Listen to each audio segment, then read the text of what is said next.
Lorsqu'on arrive dans un nouveau pays, se faire des amis et se créer une vie sociale est une priorité. Mais ça, ce n'est pas toujours facile. Comment faire? Dans la vidéo d'aujourd'hui, je vais vous expliquer comment faire du sport peut être un excellent moyen de se créer une vie sociale quand on arrive dans un nouveau pays. Et pour vous donner un petit coup de pouce, nous allons faire la connaissance d'un professeur de sport qui va vous donner tout le vocabulaire lié à sa spécialité, le CrossFit. Vous êtes prêts les Busy Learners? C'est parti!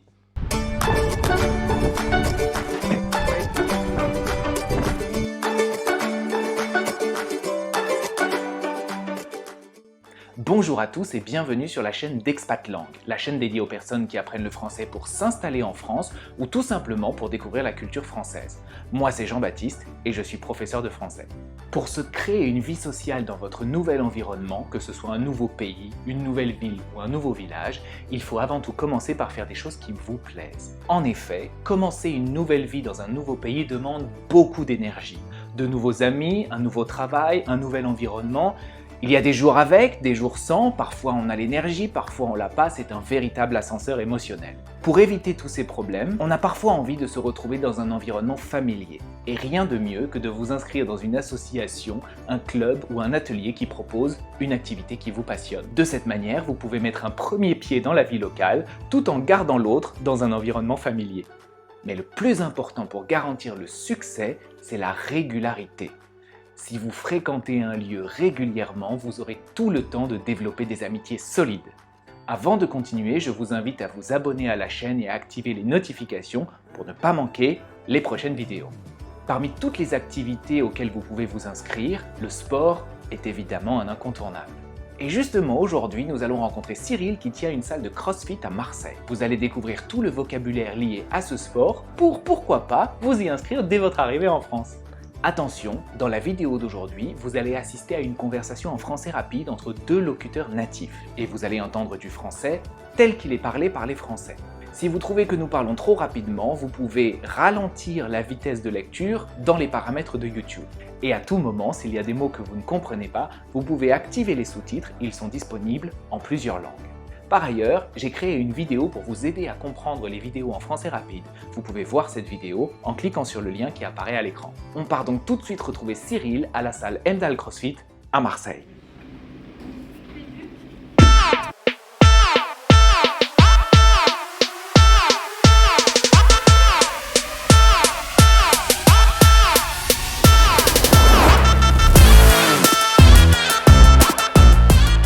Bonjour Cyril. Bonjour. Merci beaucoup de nous recevoir dans ta salle. Où est-ce qu'on est ici? Donc ici on est à CrossFit Emdal sur Marseille et je suis le gérant de la salle. Très bien. Le CrossFit, qu'est-ce que c'est? Le CrossFit, donc ça, pourrais te faire une explication très large, je vais te la faire en 2-3 mots. Donc en gros, tu prends 3 disciplines. Donc on va prendre en premier la discipline d'haltérophilie. Donc en gros c'est déplacer des charges, pousser, tirer, développer des charges. Ensuite tu vas apprendre la gymnastique. Donc la gymnastique c'est maîtriser son poids du corps. Ok. Et après tu prends les éléments, tu prends du cardio, du conditionnement, on appelle ça, qui peuvent être de la course à pied, du rameur où on est installé juste maintenant, des assaut bikes et des éléments du ski erg on appelle ça, qui sont comme du ski, donc travaille plus avec les bras. Et en gros une séance se passe sur 1 heure. Donc 1 heure de cours, toujours coaché par un coach de la salle, on est 3 à la salle. Et en gros, dans un cours, tu vas retrouver toujours une partie échauffement, une partie technique ou force, et une 3e partie où tu vas retrouver les éléments soit haltéro, gym et cardio, soit haltéro que gym, soit cardio que gym, on va mixer. Okay. Ça change tous les jours et c'est vraiment planifié pour que les adhérents progressent au fur et à mesure des séances. Mais ça change vraiment tous les jours pour éviter de s'adapter et ils ne savent jamais les séances à l'avance. D'accord. Quelle est la différence avec de la musculation? Donc de la musculation, quand tu viens, tu sais ce que tu vas faire plus ou moins et c'est assez redondant. Donc, tu fais souvent, on va dire, quand tu viens le lundi, tu fais les pecs, les bras. Le mardi, tu vas faire le dos et les bras aussi. Le mercredi, les cuisses. C'est souvent la même chose. Nous ici, tu vas voir, il y a beaucoup de mouvements et que c'est constamment varié. Dans le CrossFit, on dit ça, on prend un conteneur, on met plein d'exercices, on secoue et il y a des exercices qui sortent et on les met au tableau. Mais en gros, nous, c'est planifié pour que ça soit rarement les mêmes exercices, c'est moins monotone. Ok. Et on s'ennuie beaucoup moins. Ok. C'est un peu comme si on prenait des dés d'exercice, C'est on ça, jette ouais, tout ça, et c'est un c'est peu ça. le poker, C'est on ça. regarde ce qui sort. Des fois on a de la chance, des fois on n'a pas de chance. Voilà. Mais en fonction des personnes, il y en a qui vont dire j'ai jamais de chance, j'aime pas cet exercice, mais après il y a des jours où on préfère, des jours où on aime moins. Mais bon, le but c'est de choquer un peu le corps de temps en temps et de se dire bon allez je vais le faire celui-là, j'ai pas le choix en tout cas. Ok. Oui, j'ai vu choquer le corps, on a vu les entraînements cet après-midi, c'était très intense. C'est ça. Il y a eu beaucoup de sueur, mais il y avait une ambiance de malade. C'est ça. Bah, après ce qui est bien c'est que c'est adapté pour tout le monde. C'est vraiment en plus, on peut être débutant, intermédiaire, confirmé comme on appelle ça ici, mais c'est vraiment adapté à tout le monde. Tout le monde s'y retrouve Ok. et progresse petit à petit sans se blesser surtout. Est-ce que tu peux me raconter le jour où le CrossFit est rentré dans ta vie? C'était comment? Moi, ça date, ça fait. Donc à la base, je suis parisien, je vivais en région parisienne il y a 7 ans maintenant. Donc j'ai connu le CrossFit il y a 8 ans à peu près, comme ça, un magazine de CrossFit, et on s'est dit tiens, on va tester la séance. C'était un WOD assez connu, c'est 5 pull-ups, 10 push-ups, 15 air squats. Est-ce Donc, que tu connais les mots en français pour ces Donc pull-up, exercices? 5 tractions, Ouais. 10 push-up, 10 pompes, Ouais. et 15 air squats, c'est des flexions-extensions de jambes. J'ai adoré. Moi, je faisais de la musculation en parallèle. À l'époque, je faisais du hand en national, donc ça complétait tout ça. Je suis arrivé ici et après, petit à petit, donc j'ai suivi des cours un peu plus de CrossFit. J'étais pas coach. En tout cas, j'avais une petite idée de me dire j'aimerais bien monter ma salle de CrossFit. Et en gros, ça m'a poussé en me disant Cyril, il faut que tu y ailles. Et ça a mis 1 an. 1 an? 1 an à monter ma salle, avec trouver les locaux, compliqué sur Marseille. Parce qu'il y a beaucoup de demandes? Non, il n'y a pas beaucoup de demandes. C'est de trouver un local est compliqué. Ok. Surtout au niveau de la superficie et de la hauteur. Ok. Parce que nous, il nous faut au moins 4 mètres. Ok. Pour installer les Pour cages installer de les cages de c'est ça? CrossFit qui sont à 3,80 si je ne me trompe pas. Donc un peu plus de 4 mètres. Et puis pour les montées de corde. Donc c'est assez compliqué, et surtout en termes de bruit. Parce qu'ici, c'est assez compliqué, mais le bruit en semaine, c'est assez compliqué. Je dérange Les voisins? les sociétés au-dessus. Ah, il y a des Il y a sociétés de la qui sont vibration, donc ça dérange les sociétés. D'accord. Il y a très peu de box. On est 2 vraiment dans le centre de Marseille. là-dessus. Ok. Après, dans la périphérie, il y a quelques box. On n'est pas beaucoup sur Marseille. Pourquoi est-ce qu'il y a un tel engouement pour le CrossFit? Donc, je pense que c'est arrivé il y a à peu près 10 ans. Il y a la première salle qui s'est montée à peu près il y a 10 ans. Et au fur et à mesure, avec une bonne communication de CrossFit, et puis à force, je pense, d'entendre le mot CrossFit dans les magazines, les championnats du monde de CrossFit, sur les réseaux sociaux, mine de rien, le bouche à oreille, à droite, à gauche. Les box se sont montées petit à petit. Ça coûte un peu moins cher qu'une salle de fitness. D'accord. Il faut du matériel, mais il coûte beaucoup moins cher. On a 1 heure, que la plupart du temps dans les salles de musculation, on reste plutôt 1 heure, 1h30, 2 heures, et on a l'impression d'avoir rien fait, on s'en lasse. Lorsqu'une personne vient dans une salle, elle va se sentir un peu plus attirée, un peu plus accrochée par cette méthode, accueillie. Ouais. Ce challenge toujours. Et ce qui est bien, c'est vraiment, il y a un mouvement que l'on n'arrivait pas à faire il y a, j'ai une bêtise, 1 mois, et qu'au bout de 2-3 mois, j'arrive à le faire. C'est une fierté de rentrer chez soi et de se dire je suis meilleur en courant, je suis meilleur sur un mouvement. Je pense que c'est ça. Est-ce que tu penses que ce qui justifie l'attractivité du CrossFit, c'est justement cette addiction à la progression?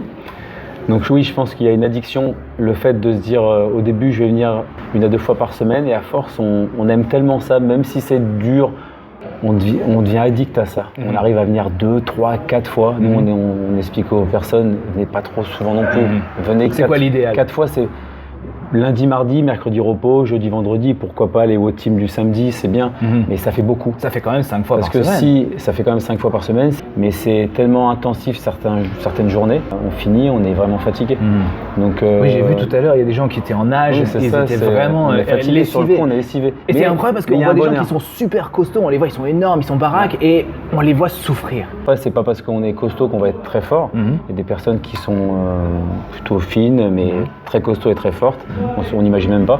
Mais on devient addict assez rapidement. C'est un plaisir de souffrir entre guillemets. Ouais. En fait, c'est plutôt la satisfaction du travail bien fait. C'est ça. Ouais. Et à la fin, on est fatigué, mais c'est un épanouissement. Et on va au travail ou on rentre chez soi, on est content. Est-ce qu'il y a un physique type pour faire du CrossFit? Donc non, il n'y a pas de physique type. Tout le monde peut faire du CrossFit. Ça peut être une personne très jeune, une personne plutôt âgée. C'est vraiment adapté à tout le monde. On va chercher qu'une personne évolue plutôt et qu'il soit plus en forme au quotidien, à monter des escaliers plus facilement ou aller marcher dans les calanques plus facilement que dire je vais faire de la compète et il faut que ce soit comme ça, comme ça, comme ça. D'accord. J'ai vu les outils du CrossFit, les accessoires du CrossFit, il y en a beaucoup qui ne sont pas très habituels dans les salles de sport. J'ai vu il y a des cordes, il y a des espèces de boîtes. C'est quoi les instruments du CrossFit? Donc comme tu dis, il y a les boîtes, les box, on appelle ça des box, c'est pour faire des sauts, soit passer par-dessus, comme des grandes marches, on va chercher à faire des grandes marches. Tu as aussi des haltères, tout simplement, tu vas chercher à faire des mouvements plus explosifs, tu vas amener un haltère de bas en haut avec une technique bien particulière pour ne pas se blesser. Des kettlebells, c'est une boule avec une poignée, à peu près comme des haltères mais un peu plus technique dans la prise de main. Après, tu as des medballs, c'est les gros ballons qui vont être de 4 kg jusqu'à 15 et plus. Je crois qu'il y a plus de 15 kg. On va chercher à viser sur une cible en faisant un squat et ensuite pousser. Des élastiques pour faire du renforcement. Et après, tu as en haltéro, donc barre et charge et du moins plate qu'on met sur le côté. Ce qui est l'épaulé jeté. Et l'arraché en français, sinon c'est du clean and jerk et du snatch. Les anneaux pour faire des tirages, comme aux portes ouvertes on a mis du tirage. Et après tu as le gros rig central, ce qu'on appelle, c'est pour faire des tractions, plein de choses différentes. Donc on utilise beaucoup le vocabulaire anglais dans le CrossFit. Parce que ça vient des États-Unis, donc beaucoup de vocabulaire anglais, principalement américain dans tous les cas. Est-ce qu'il faut parler anglais pour faire du CrossFit? Pas du tout. Moi, premier, je parle pas anglais. Ou du moins je comprends, mais après j'ai du mal à parler anglais, mais je le comprends. C'est vraiment ça. Je sais qu'un des problèmes que vous avez exprimé sur la chaîne, c'est les termes anglais prononcés par des Français. Il y a beaucoup de mots qu'on utilise, des mots anglais qu'on utilise en français qui ont une prononciation épouvantable, mais c'est comme ça qu'on prononce malheureusement. Je crois qu'il n'y a pas trop de règles par rapport à ça. On mange les mots. On mange les mots beaucoup. Est-ce que, comme ça, juste sans les mettre dans un contexte, tu peux nous prononcer 5 mots anglais qu'on utilise dans le CrossFit avec la prononciation française? Donc tu as les burpees ou burpees. Donc en français, nous on dirait plutôt burpees. C'est ça ça illustre bien, ça illustre très bien la situation. Le français qui parle pas anglais, il peut dire ça, burpees. Knee to elbow, le K, et knee to elbow. Donc knee to elbow. Knee to elbow, du moins c'était mon erreur à moi. Shoulder tape ou shoulder tap. Handstand push-up. Handstand push-up. Mais après c'est du langage, c'est la prononciation et lunges. Ça marche. Oui, effectivement. Alors, il faudra que vous vous habituiez, si vous entendez ces mots-là dans les salles de CrossFit, il faudra s'habituer à la prononciation française. Et je dois en oublier pas mal. Très bien. Est-ce que tu peux nous présenter l'équipe avec laquelle tu travailles? Il y a moi qui gère la salle et qui coach. Et en deuxième, il y a principalement Tristan. Il y a Charlotte qui nous a rejoint il y a un mois. Comme elle est dans la communication à la base, je me suis dit pourquoi pas prendre son côté très professionnel de la communication pour qu'elle mette sur Instagram, sur Facebook. Donc elle fait le community manager pour vous aussi. C'est ça. Merci beaucoup pour cette interview et puis au plaisir pour la prochaine séance ici. Merci CrossFit. À bientôt, merci à bientôt. Voilà, vous connaissez maintenant le vocabulaire en relation avec le CrossFit en français. C'était une conversation plutôt rapide, n'est-ce pas? On se retrouve la semaine prochaine pour décrypter cette vidéo et je vous donnerai toutes les clés pour comprendre le français rapide quand il est parlé par des locuteurs natifs. Et d'ici là, salut à tous et bonne chance avec le français, le Busy Learner.